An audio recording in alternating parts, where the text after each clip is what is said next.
And do you think what you just said there, do you think that perhaps some countries haven't fully understood yet how to do this? Even the ones that have said, yes, we need to get people staying at home, we need to lock down. But, for example, in India, people are locked down, but they can't get access to food. They're saying that we're going to starve to death. Is it, some countries perhaps don't even understand how to do this properly, even though they're trying?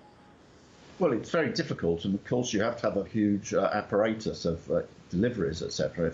India is a country in which I've visited several times, and the situation there must be absolutely nightmarish.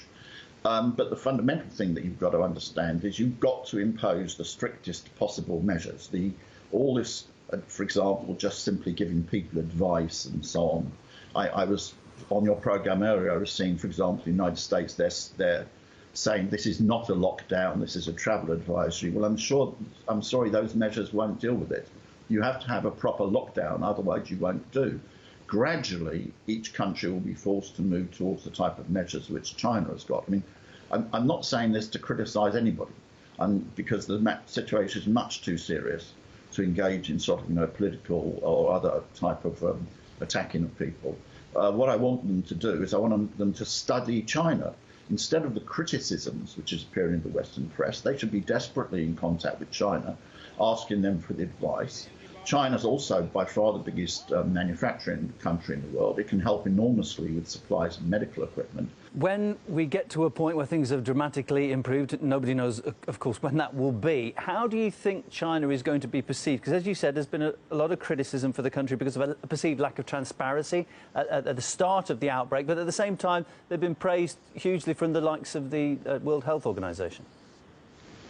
Well, yes, there's no need to romanticise things.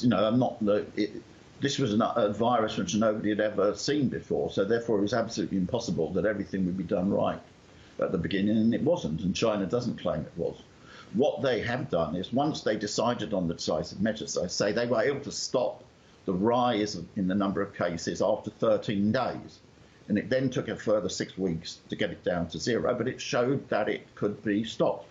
I think the situation is so serious that all this nonsense which is appearing about China and criticism will be just cut through, because this is going to be the most global cataclysmic event since World War II. Many people, in fact almost all people, don't want to die, and therefore they will have a situation in which they will have to learn the truth. So my view is that all the misrepresentations and nonsense which is coming out will fall away, and people will understand that China is the only country which has got the virus fully under control. I mean, somebody said to me on an exchange, well, what about China's human rights record? I said, China's human rights record, and this is keeping people alive.